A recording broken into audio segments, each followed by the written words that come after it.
Şırdan sevenler, bende düzdür şırdan olmur. İndi bir dənə pişirmişəm, dadına baxım, görüm şırdan necədir. Bismillah, sizə dadını deyəcəm.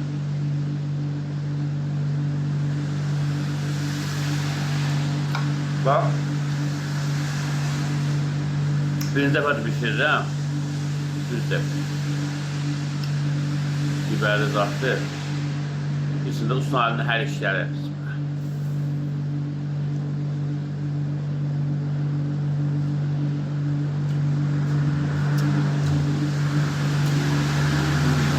Vay vay. Yok. Həqiqətən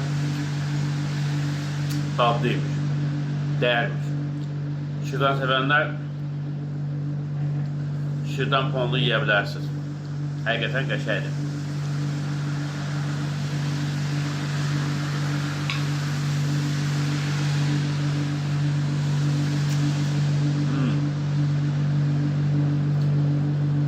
Əla. Ponlu gibi yiyə bilərsiniz. Mən də veririm şırdan görərsəm.